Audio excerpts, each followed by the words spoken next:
Okay, welcome everyone. It's great to see all of you. There are seats up front, so folks standing in the back, please feel free to come down and take one of the seats up front. Um, I'm David Schwartz, Chair of Medicine. It's a pleasure for me to be here and talk with you about the Department of Medicine, something that we all care tremendously about and have a tremendous amount of vested interest in. Everyone asks what the vision of the department is, and from my perspective, the vision is to be one of the best departments of medicine in the country. And we have slowly been moving in that direction.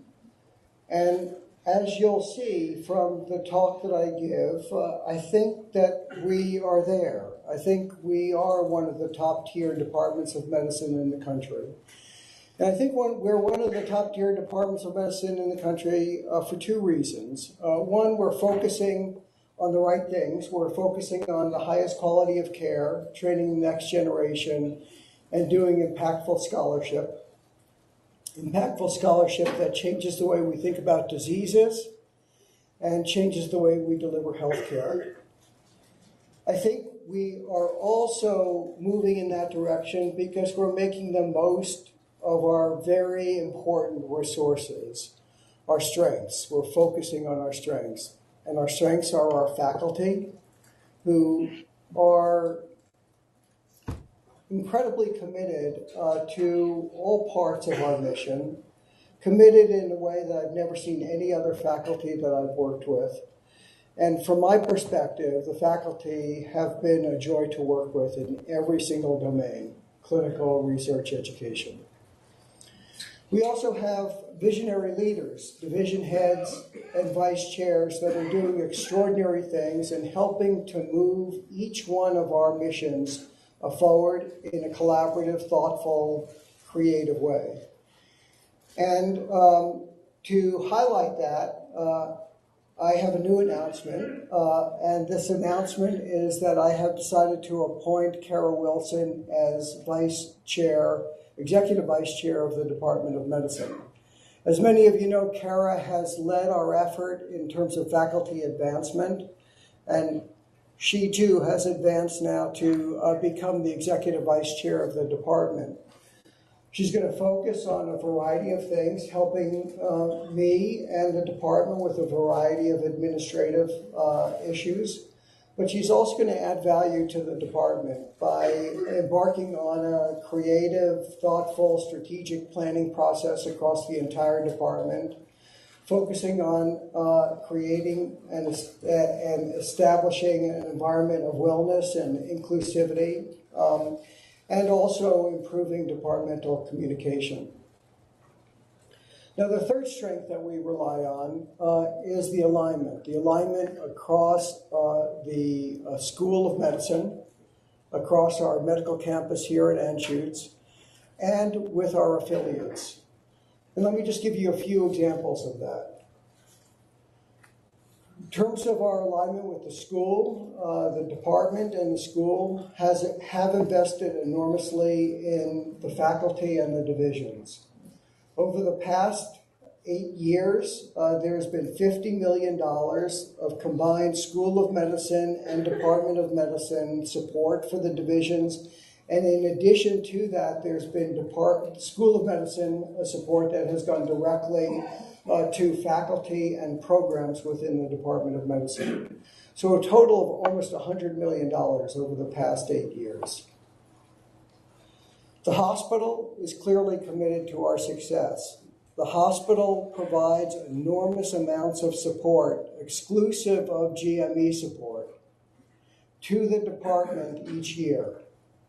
And I just want to say that of this amount of support, and you could see in 2018 there was $40 million of aggregate support to faculty, to program development, and to program development. Of this $40 million, I see $80,000 a year, which comes to support my salary. So all of that support from the hospital goes to the divisions and to faculty to support program development that has established us as one of the premier medical centers in the country.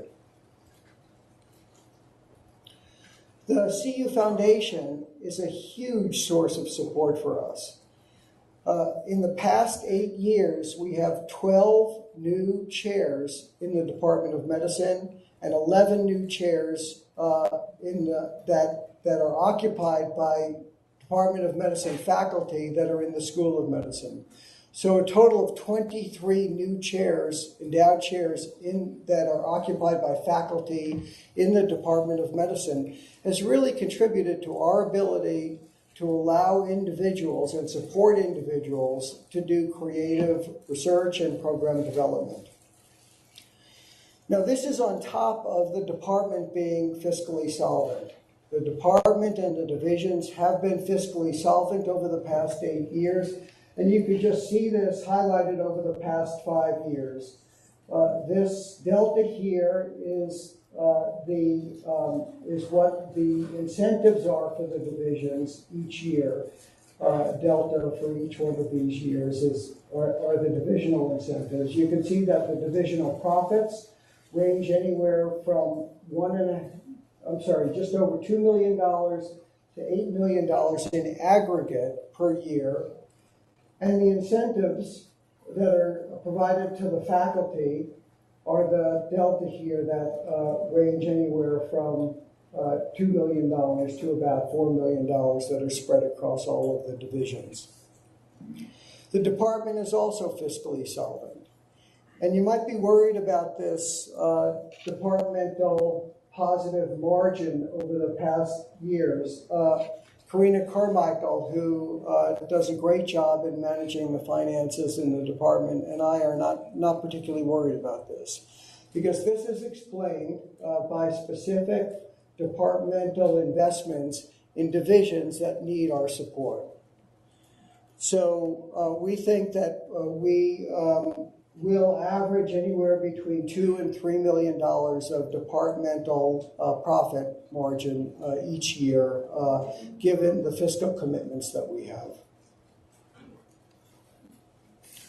So in terms of the state of the department, I want to focus on 3 different issues. And one of them is going to be fall on your shoulders, which is an open discussion. So we're coming to that. Reserve some, think about questions you want to bring up, think about topics you want to talk about.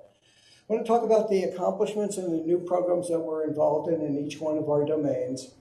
A challenge to our profession, which I think is important for us to pay attention to and dedicate support for, and then an open discussion.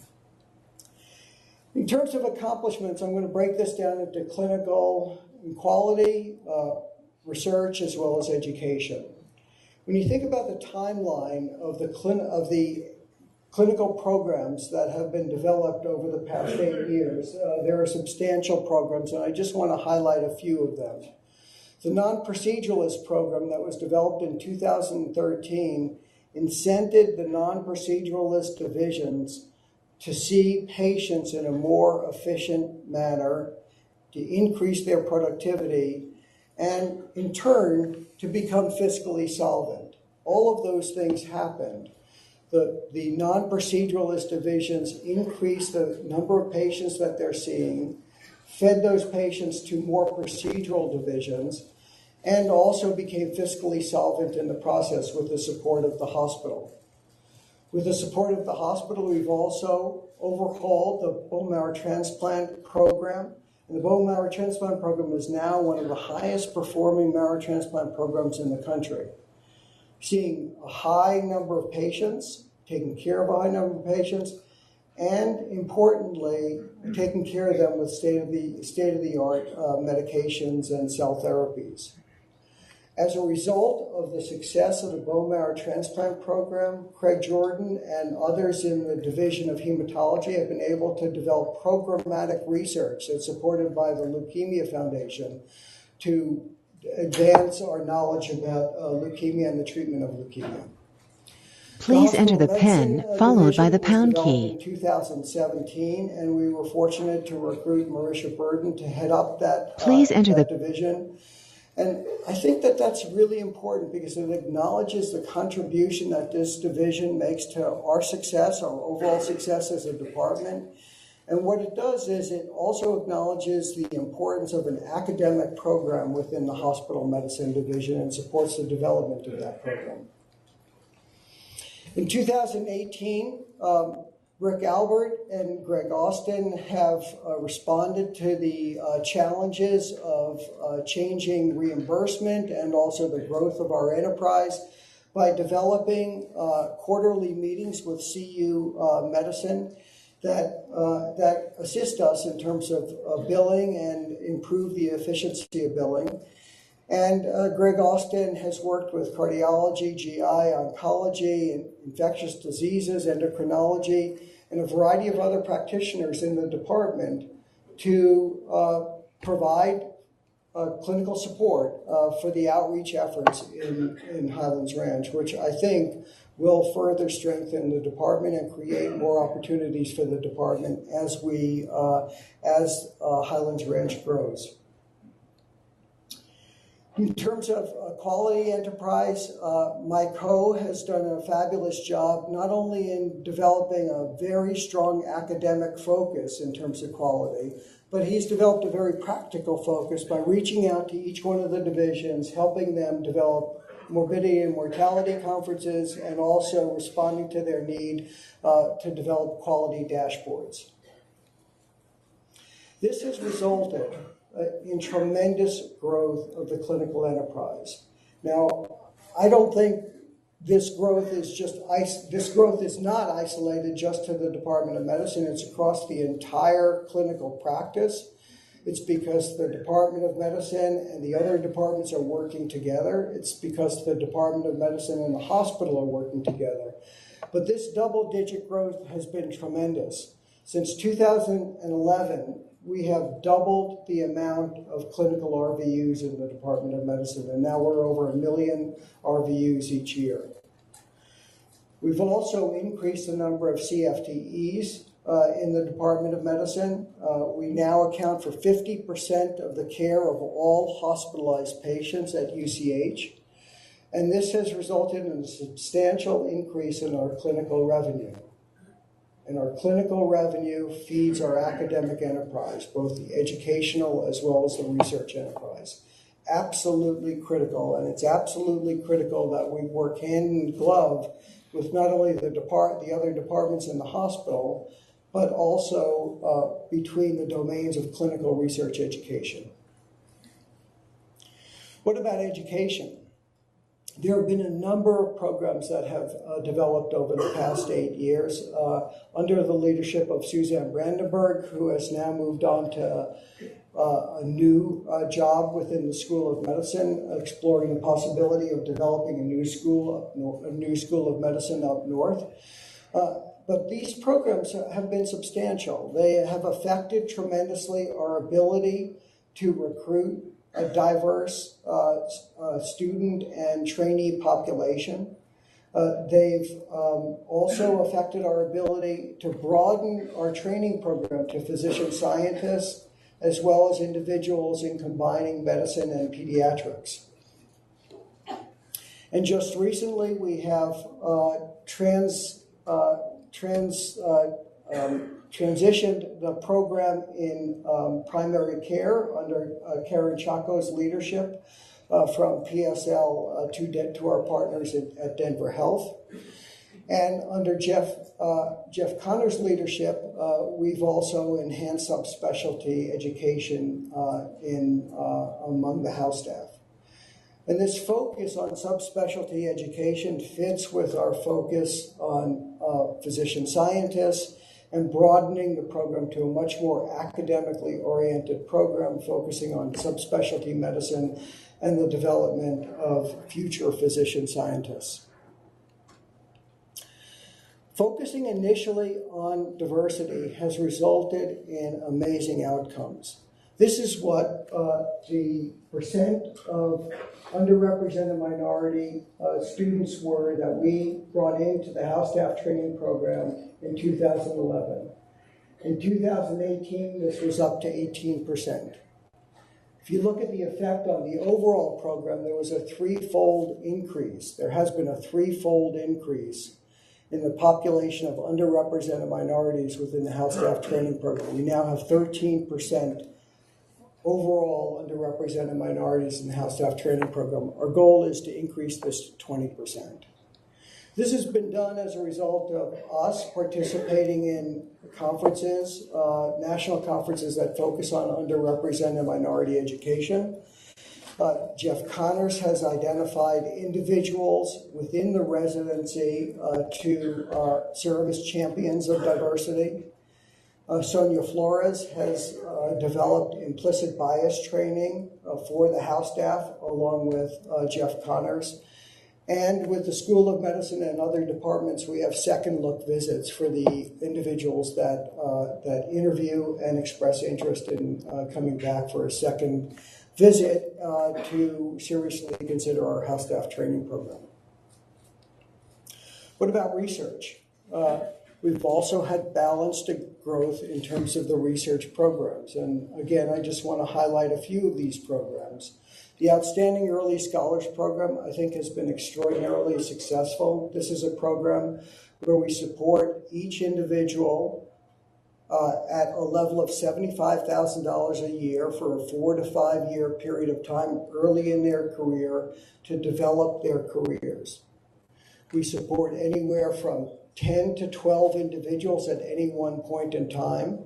Each year, 2 to 3 individuals are selected on a very competitive basis. About 10 to 15% of the individuals that apply to this program end up getting selected for the program.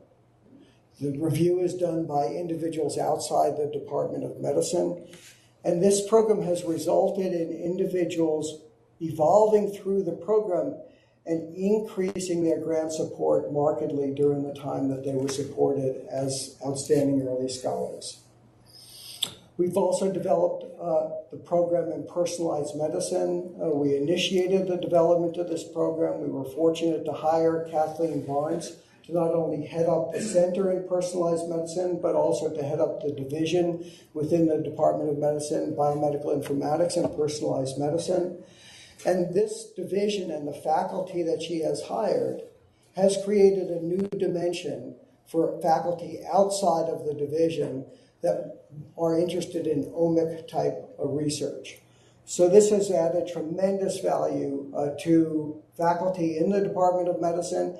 It's also added tremendous value to the hospital and to the services that are going to rely on personalized medicine and use that as a way of attracting additional patients to the hospital. In terms of our academic programs, we've also developed a program to support extraordinarily successful faculty that have been very successful in terms of bringing in grant support. We provide an additional 20% support, effort support for these individuals that allow them to apply for their next grant, that allow them to plan for the next grant, to think about ways in which they could strategically be more competitive in their domains of research. And this too supports about 70 faculty each year, and this too has been a very successful program. In 2018, we're in the process of developing a program that focuses on programmatic research. So Craig Jordan and I are planning to develop this program that will help individuals be more competitive, not for their individual research projects, but to think more interactively in terms of programmatic research, what they can do with other investigators that they couldn't do on their own. We're also in the process of developing an academic incentive program that rewards academic progress evenly across the entire department rather than heterogeneously or in an uneven pattern across the different divisions. I also want to thank Mark Moss for leading the clinical programs within the research domain for the Department of Medicine. This has resulted in growth growth of our research enterprise. Growth of our research enterprise, if you measure it in terms of research dollars. You can see that since 2011, our research support has increased overall by 25%, and our federal support in the Department of Medicine has increased by 36%. Now, an even more interesting set of numbers is how does this compare to the growth at the NIH? Just over the past 6 years, the NIH has increased its budget by 13%. If you look at the NIH support in the Department of Medicine, that's increased by 27%. So we've outcompeted the NIH 2-1. And I think that that's a real testament to the hard work, to the creativity, to the interactive programmatic development of our faculty, and to the support of the division heads and the department in terms of supporting faculty to focus on academic activities. Talking about accomplishments, it's important to recognize the accomplishments of our affiliates. Denver Health has had sustained growth in terms of its clinical activities as well as its research programs. It's recently named 2 division heads. National Jewish has developed a joint program with the university to focus on interventional pulmonary medicine under Ali Masani's leadership. The grant portfolio at National Jewish is growing and now is over $70 million annually. The VA hospital over the past year has done something absolutely extraordinary. They've completed their hospital. And more importantly, they've moved into their hospital. And it was a huge effort on everyone's part. And Jim Beck played a big role in this from the Department of Medicine. Jim has also been a real partner in terms of increasing the eligibility of faculty for VA-funded research. And this has resulted in a 3-fold increase in VA-funded research over the past 6 years, a substantial growth by any measure. So my view, when I think about all of this, I really think that we are a top-tier Department of Medicine. And I think we're a top-tier Department of Medicine because of the balanced development that we've had in all of these different domains. We've had a 2-fold increase in the clinical enterprise. We've had over a 35% increase in federal support with a 3-fold increase in VA grants. We've had a 3-fold increase in house staff diversity. We've had consistently positive financial margins in the Department of Medicine and across the divisions. And we've had substantial improvements in U.S. News and World Report rankings, which I haven't shown you, but are important to pay attention to and are something that we've been focusing on in terms of our involvement in those rankings. So I want to say that this growth and development and these achievements are all a result of our trainees and our faculty that are working incredibly hard, are dedicated to these missions, and are supported by our leadership, the division heads and the vice chairs. What about this challenge to our profession? I think one of the most important things to focus on is this issue of equity. And when you look at sexual harassment, it's much more prevalent in medicine than it is in science and engineering. This paper written by Victor Zhao in the New England Journal of Medicine is an important paper you should look at. Victor Zhao is the president or the director of the National Academy of Medicine. I think he's and has been involved in medicine both in Boston as well as at Duke University. But if you look at gender, if you look at sexual harassment, there are 4 types of sexual harassment. Gender-based harassment, that's just sexist hostility. Gender-based harassment, that's much more crude behavior, unwanted sexual attention, and sexual coercion. And what's important to recognize is that for medical students, 50% of medical students are subjected to one form of harassment or another. That's an extraordinary number that Victor Zhao focuses on. These forms of sexual harassment are all bad. They're all negative. They all result in bad outcomes. They all result in individuals, trainees not aligning with the profession. And all of these forms of sexual harassment are important for us to pay attention to. There was a volume that was produced by the National Academy of Medicine. There was a group that studied this in terms of the national, that was supported by the National Academy of Medicine. And again, they focused on gender-based harassment, unwanted sexual attention, and sexual coercion. But the point of this publication is that this impacts the mental and physical health of our trainees and of our faculty. It undermines career development, and importantly, it results in the loss of talented, trained MDs. The Department of Medicine has been focusing on this for several years, and we've been focusing on this in terms of salary equity, leadership, as well as career advancement, and we still have more work to do. As I said, this is an important challenge. It's a challenge that we've made some headway in. It's a challenge that we need to make more headway in. Let me just tell you a few of the things that we're doing. First, year in rank benchmarks for salary. Several years ago, in 2013, Chris Smith and I looked at this.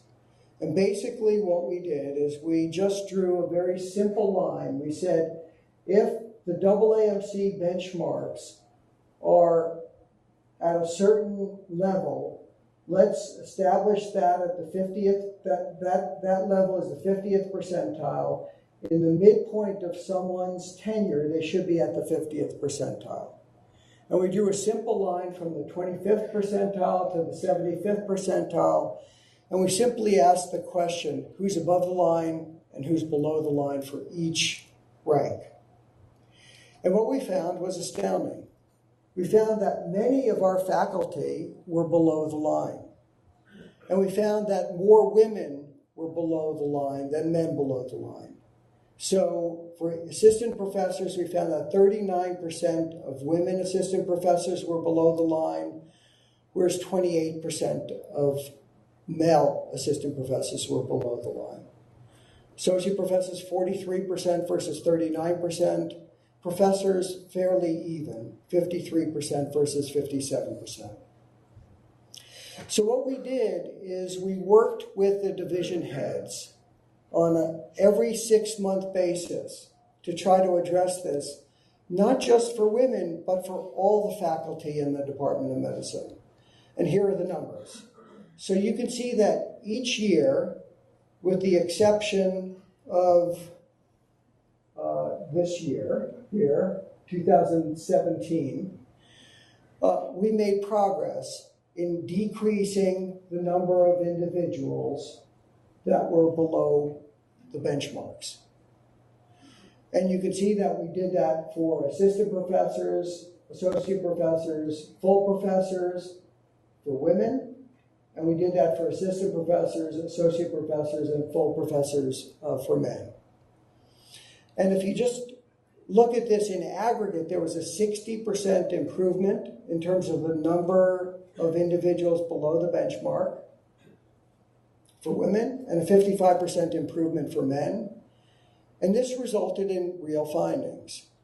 And what we found is that, or what happened as a result of this, is you can see that in 2019, 10% of women are below the benchmark, 14% of men are below the benchmark if you're an assistant professor.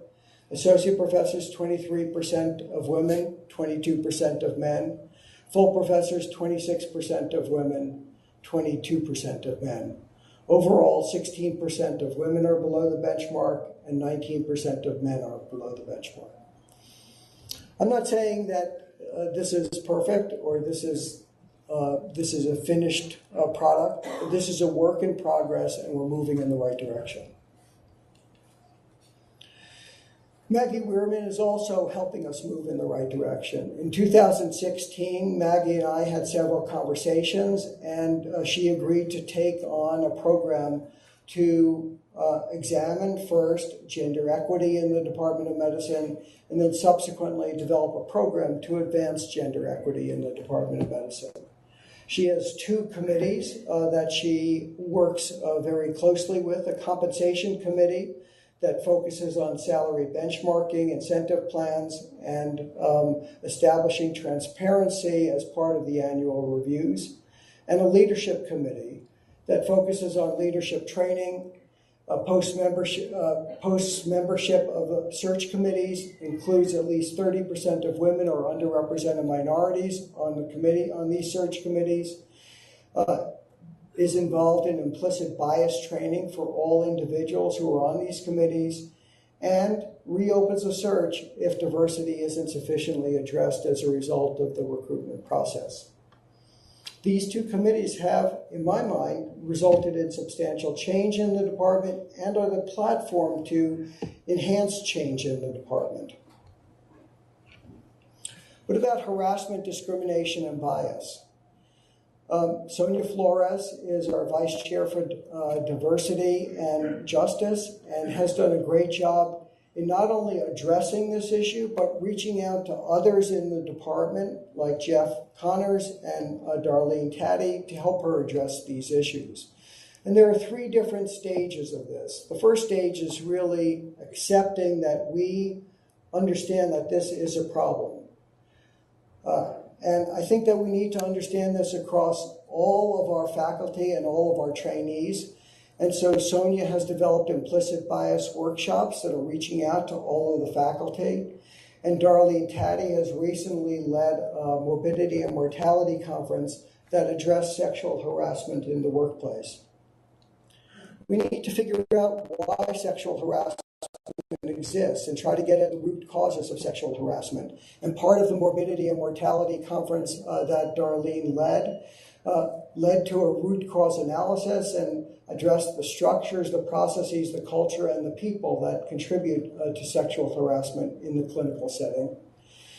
And to identify policies as well as programs that could address this, and in fact, empower individuals to make sure that all of us recognize that we're not only part of their problem, we're part of the solution. And we need to take responsibility for the harassment and the bias that exists in the clinical settings.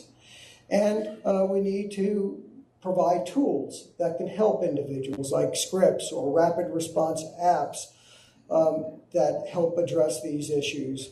And Jean Kuttner has been very helpful in the hospital, coordinating these activities and making sure that the hospital is supportive of the needs of the clinicians at the patient's bedside. And Jean and others have developed a code of conduct of patients that is available for physicians and practitioners and trainees to refer to. So this is a challenge. This is something that we are doing something about, something that we recognize as being important, something that we think will really help us evolve and emerge as truly one of the best departments of medicine in the country. I think that this is being addressed in a multifaceted way, but it's a complex problem and deserves a multifaceted approach. So my view is really quite simple. I think that we will succeed as a Department of Medicine, and we are succeeding as a Department of Medicine because we have these shared values of altruism, of curiosity, of high integrity, focusing on career development and program development, and that we have extraordinary accomplishments. So I want to thank you for your attention. We're going to now open it up for an open discussion. We have some questions that I'll pose, and we'll have an open discussion, conversation about the Department of Medicine. Thank you again.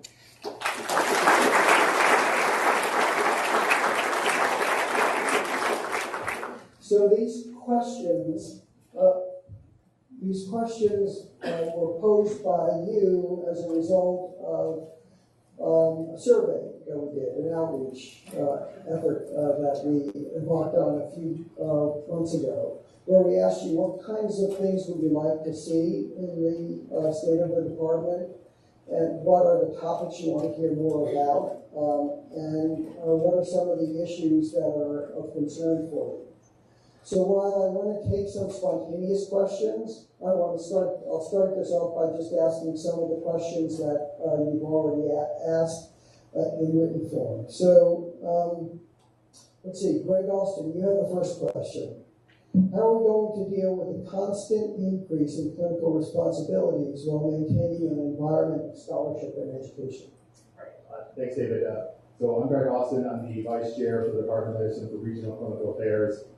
And we created this position about a year ago, really to address the ongoing clinical expansion beyond the NHS campus, and to prioritize not just the clinical expansion, but to prioritize and understand its impact on our educational and research missions. As David just shared with you, we've doubled our clinical activity in the Department of Medicine over the last 8 years, and we've been able to accomplish that because we've increased and more than doubled, actually, the number of clinical FTEs doing that clinical work.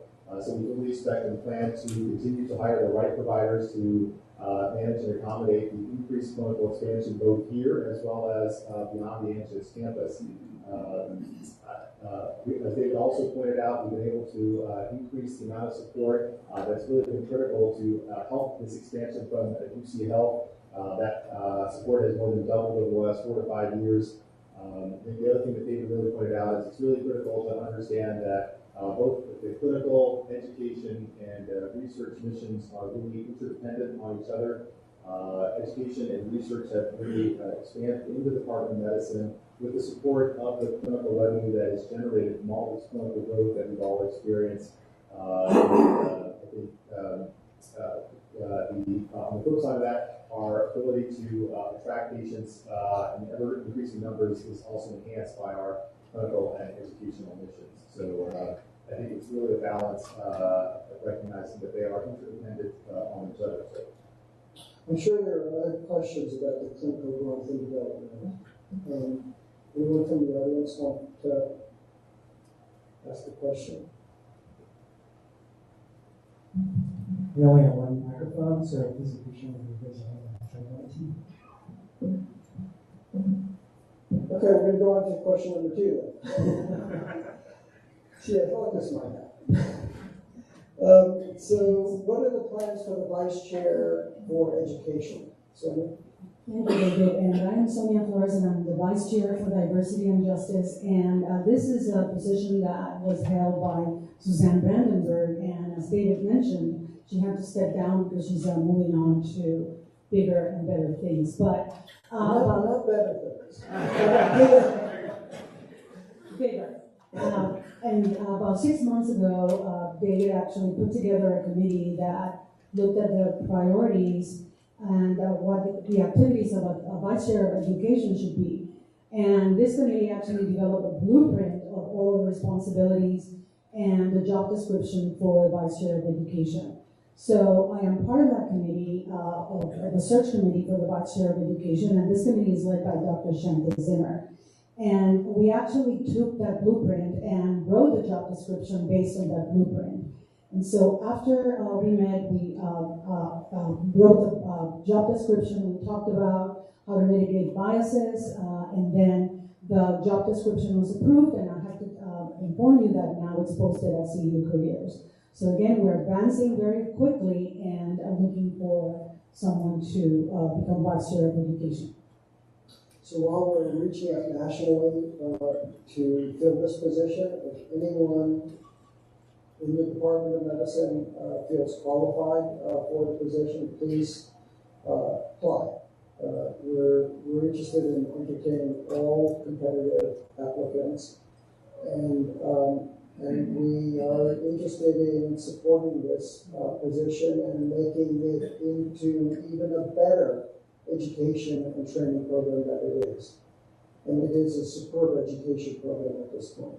And again, I should say Karen Chaco, you headed up the assessment committee. And I think that was very helpful because it gave us a number of new directions to think about in terms of education. Right, and the job description actually covers a lot of the activities that were identified by this committee. So please look at it. It's in the CU Careers website. Questions? Comments? Okay, question number 3. Craig Jordan, tell us how we can become more competitive for federal funding. Thanks, David. I'm Craig Jordan. I'm the Vice Chair of Basic Research.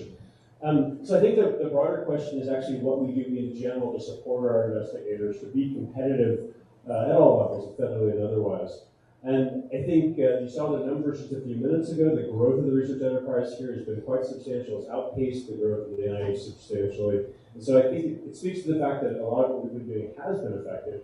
And I just wanted to highlight a couple of the things that David mentioned briefly in his remarks. The first is the research-intensive faculty program. So most of you will appreciate that if you're an investigator in a basic science department, a very significant proportion of your salary is supported by hard money that you don't have to bring in. So on the order of 20 to 40% of your FTE. And it's very unusual. I don't know really of any significant clinical departments in the country that do that. Typically, you're on your own, and that makes it a very high bar for an investigator in a clinical department to be actively engaged in research.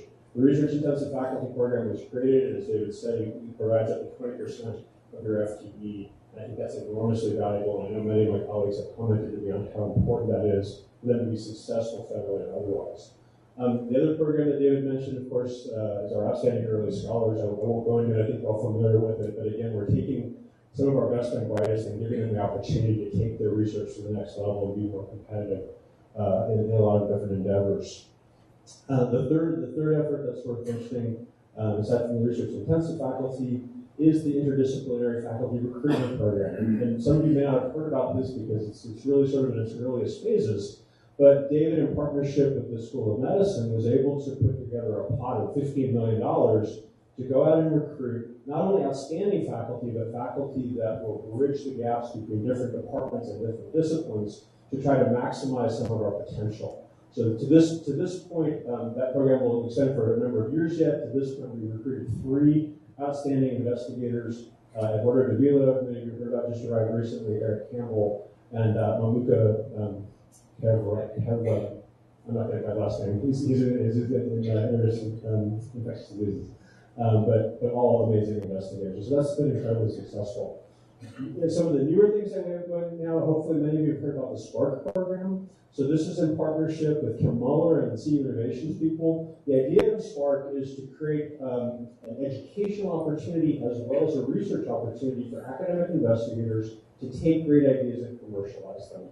Many of us have little to no experience in taking academic research and doing anything with it and partnering with the private sector. This program targets that, and I think in a very powerful fashion. The first year of it is in progress now.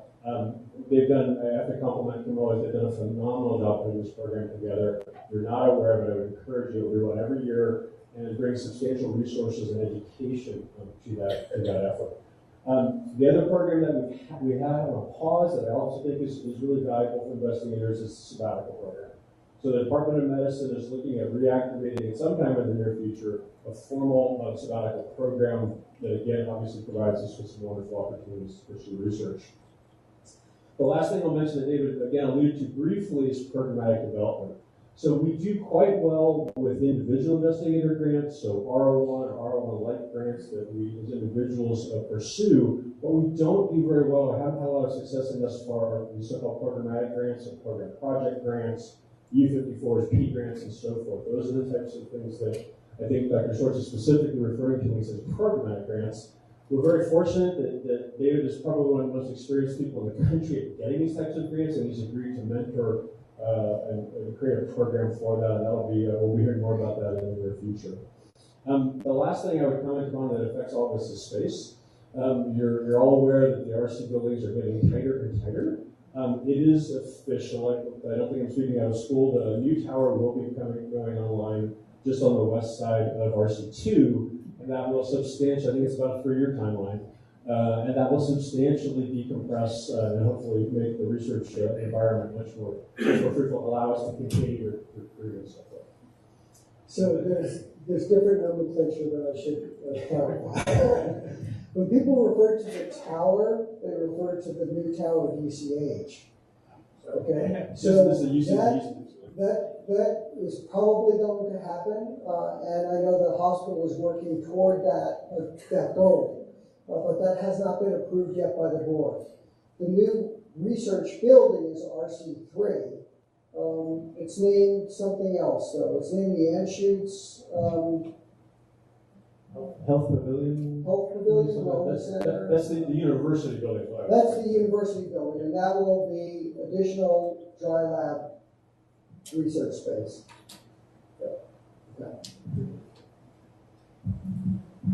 The Department of Medicine has the most PhDs on the campus, much bigger than basic science departments, and yet these PhDs are not, do not have companions, essentially, generally isolated to divisions. Is there any plan, or could it be possible for these PhDs to have more programmatic interactions? So let me just tell you that I am really proud of the PhDs in the Department of Medicine. I think they do an extraordinary job in the Department of Medicine. You probably know that Craig Jordan is a PhD in the Department of Medicine, leading the Division of Hematology, and really gets the interface between basic science and clinical medicine. I think our science is strengthened enormously by the PhDs, and I think our science will be strengthened much more as we focus more and more on programmatic research. My critique of the Department of Medicine is that we are great at individual research. We're not yet great at programmatic research. And what I'd like to do is to foster an environment of interdisciplinary research that involves PhDs in asking and answering important clinical questions that clinicians are leading or PhDs are part of leading, and are addressing that at the patient's bedside. I think a great example is what Craig is doing in the area of leukemia, developing new insights into the basic pathogenesis of leukemia, and developing therapies that can have an effect on the progression of leukemia. I'd like to see that multiplied 10, 15 times across the Department of Medicine. Kurt, we also just had David convened a town hall meeting of this nature specifically for the PhD community to try to get at some of these issues, and I believe that's going to now occur on a regular basis. Continue that on every 3 or 4 months. So that gives that committee an opportunity to interact directly with Dr. Schwartz and learn more about some of these issues. Yeah. Good, thank you. I do want to come back to one point that Greg brought up in terms of Highlands Ranch. Highlands Ranch is a great example of collaboration between the department, CU Medicine, and the hospital. Now, that involved complex communication. Greg was fantastic at voicing the issues, concerns, constraints, limitations of the Department of Medicine and opportunities in the Department of Medicine. Ann Fulbergy was fantastic in terms of acting as the intermediary between the hospital and the department and all the other departments. And it was tough because everyone was finding a new path forward. And I think that was a great example of the kind of collaboration that makes this place very successful. Other questions? Or should I go on to question number 4? Oh, good. Excellent.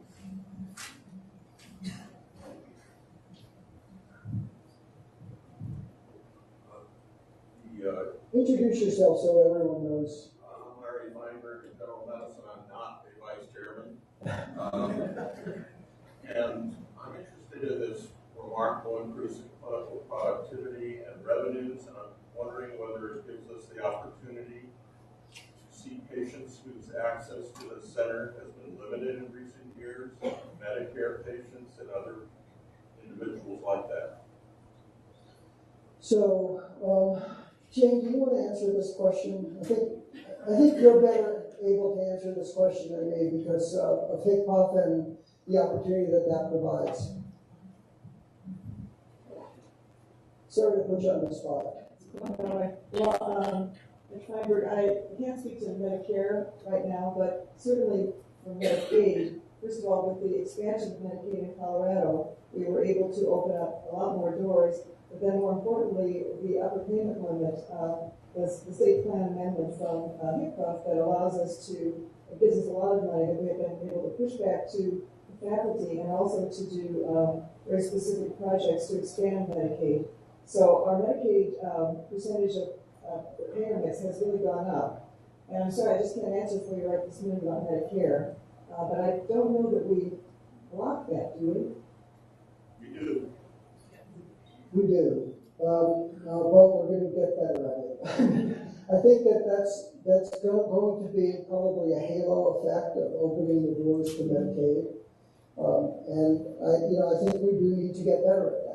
We need to provide the care to individuals, and we need to support geriatrics to provide the care to individuals in those upper age ranges where Medicare is incredibly important in terms of serving that population, supporting that population. So I think we do need to get better. Bob reminds me of this every time he has an opportunity to remind me of this. And I appreciate that. I think it's really important.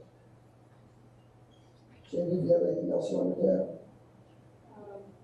Well, I would just say again that it's really important to be watching Medicaid and making sure that we are accepting Medicaid patients, the appropriate patients, because we've made a commitment and we're getting a lot of money from CMS through HICPOF to expand those. And it really brings us to about the same rates for Medicare as for Medicaid using the upper payment limit. So I would hope we're not at commercial rate for sure. And I understand that departments have to cover their expenses, but we'd sure like to see open clinic appointments for both Medicare and Medicaid. Thank you. Other questions from the audience? The non-vice chairs. Okay. You have one question back here? Oh, good. Sorry, just talking about Medicaid. So someone very close to me just received Health First Colorado, and the Department of Medicine, internal medicine clinic, even my own clinic, I can't even see this person because the limit it's gone over the limit, and the medicine clinic and many of the subspecialty clinics are not accepting Medicaid patients, and that was quite concerning to me because I think we should be providing care to the less fortunate or disabled people of this community. It seems like the medicine clinic is not. I take that, Charles, as a valid criticism and also a constructive suggestion that I will work on over the next year.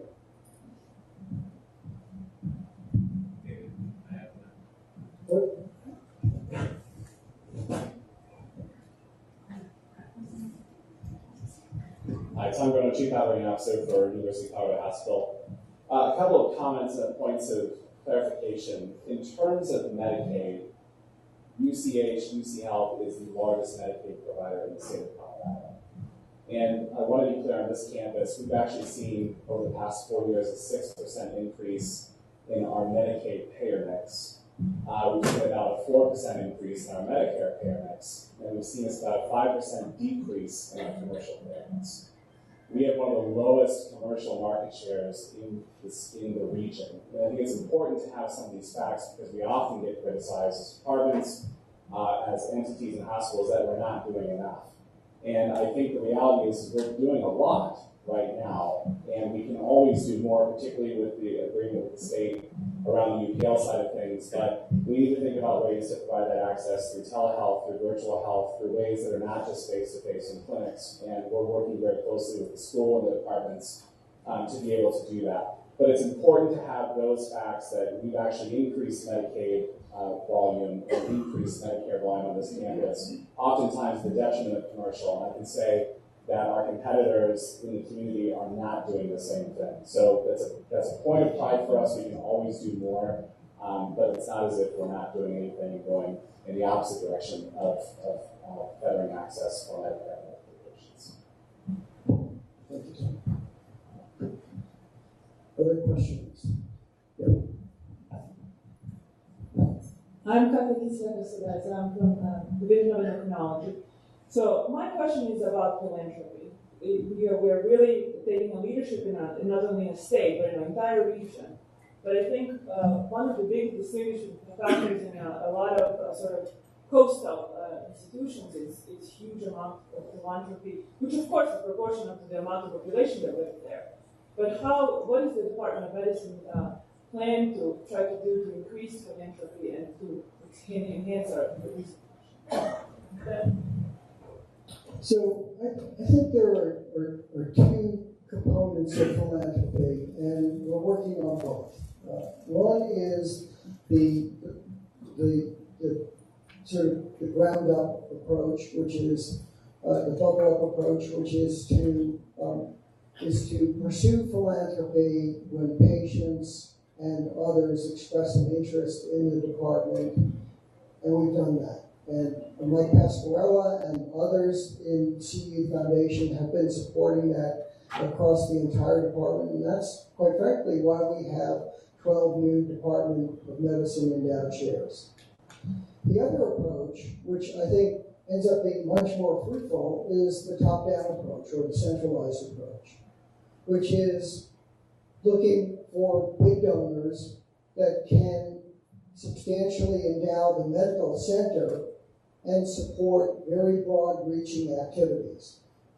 And the example of that is what John Riley and Don Elliman have recently announced, which is the gift of Phil Anschutz of $120 or $125 million, a huge amount for specifically the School of Medicine to develop programmatic activities that are academically based.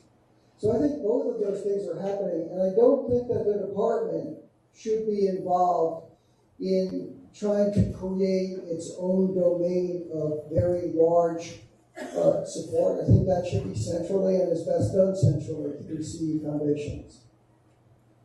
So I don't want to keep folks beyond the hour. I want to thank you for all you're doing for the Department of Medicine, and I want to thank you for allowing me to be part of the growth, development, and success of the Department of Medicine. Thanks.